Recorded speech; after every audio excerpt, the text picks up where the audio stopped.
There is a list of most educated politicians making waves all over on social media. I mean, a list of countries with the most educated members of parliament by The Economist new portal in the whole world from 2015 to 2017. The rankings show countries in the top 8, and Ghana is on number 7. As in, Ghana's politicians are ranked number 7 in the world, meaning Ghanaian politicians are the most educated politicians in all of Africa.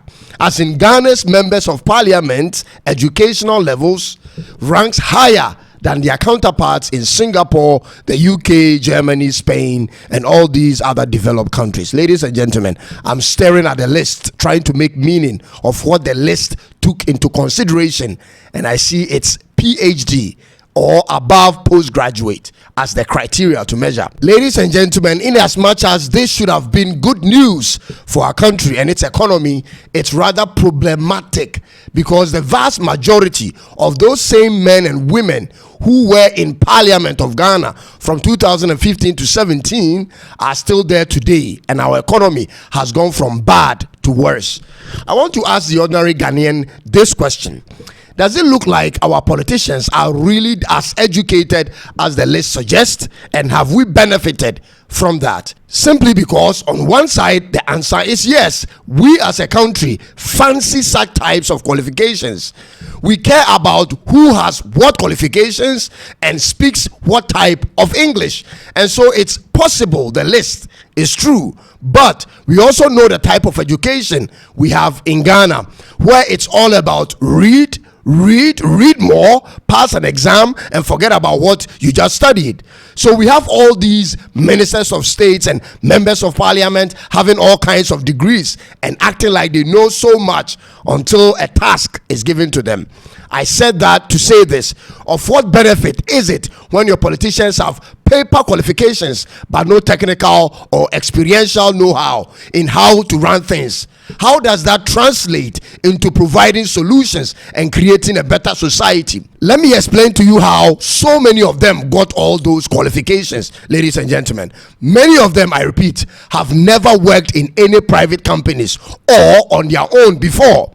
They've literally never worked for any company before entering politics. I mean, they simply came out of the universities straight into politics, and from there amassed enough capital to afford piling up all those degrees.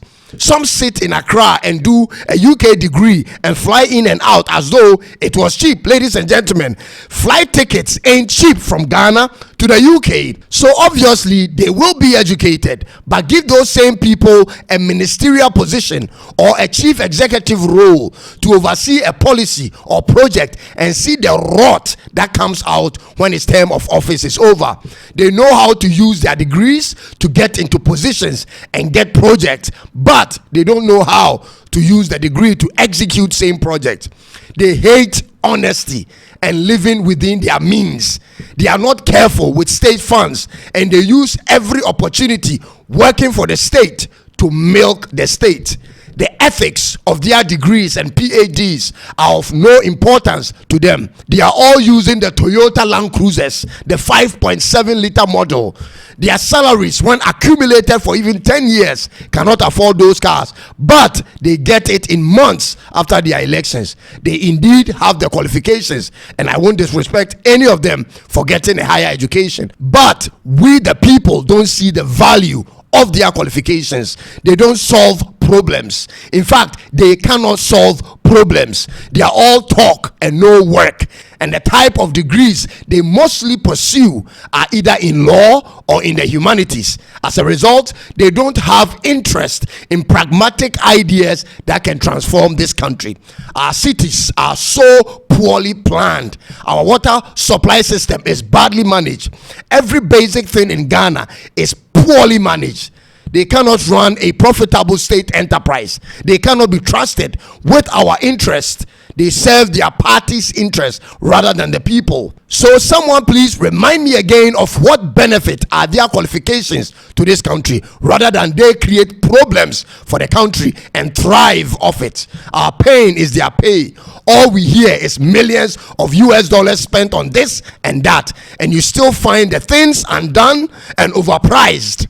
It's corruption after corruption, ladies and gentlemen. Every year, the Auditor General of Ghana will publish its findings, and we have billions of dollars gone unaccounted for, as in gone into politicians and institutional heads' pockets. Is this the benefit we derive or deserve from the so-called educated politicians in Ghana? They steal state funds with impunity, and when asked to be accountable, they bring their local traditional chiefs to escort them and plead on their behalf as they cry on TV. So tell me, how can we have the most educated MPs and be poor, whereas many of the African countries who didn't appear in the top 20 list have created a better society for their people? What does that say about the qualifications of our politicians? Qualified but the thief, qualified but dishonest, qualified but lack solutions, qualified but cannot perform to improve the country and its economy. I thought cleanliness was next to godliness. I thought the more informed you were, the more quality of a life you lived. But it doesn't look like that for us, ladies and gentlemen. They are educated, but we live in the most filthiest capital city in Africa. Gutters are opened and choked, plastic all over the streets, people defecating at the beaches, zero maintenance culture, improper sewage management, all due to bad leadership. It's therefore apparent, ladies and gentlemen, that classroom education doesn't necessarily translate into development. You could have all the degrees in the world and wallow in abject poverty because you didn't know how to apply the knowledge you acquired. And so we may have had the most educated MPs in those 3 years, but doesn't mean they were qualified to lead Ghana into development. And from that time till now, I wonder if we are still up there on that position. Maybe we should invest more time in learning to solve problems than getting more degrees. Ladies and gentlemen, thank you for having time to watch today's episode. Be sure to subscribe and click on the notification bell for more of my content. I'll come your way again with another one. Until then, God bless you, God bless Ghana, and it's bye-bye for now. Not so long ago, we turned to TV and newspapers for the latest news. But today, social media has become the main stage, shaping opinions, influencing elections, and redefining our democracies. Think about it. When was the last time you relied on TV to stay informed? Now, we get updates everywhere we go, at work, in the car, even as we unwind before bed. Social media is powerful, but with that power comes control. Algorithms and hidden filters decide what we see, affecting how we understand the world around us. And that's exactly why we created Trends Hub. Trends Hub is a next-generation microblogging and networking platform designed for genuine connection and free expression. Trends Hub doesn't impose algorithms or collect excessive personal data. Instead, it's a space where you decide what you see, based on the interests you choose. Fully cloud-based and accessible anywhere, Trends Hub gives you control over your feed, your privacy, and your conversations. It's more than just a platform. It's a community built on trust, transparency, and authentic engagement. Now, let's explore the 3 key components that come together to make Trends Hub the platform you've been waiting for. At the heart of Trends Hub, there are 3 powerful components that make your experience truly unique. First, we have blogging, but not the traditional way. With Trends Hub, you can share your thoughts, ideas, or stories with just a link. Simply post a link to your blog and it becomes part of your Trends Hub feed, making sharing and discovering content effortless. Next, we have private messaging, a feature that brings true connection. Forget the noise of public timelines.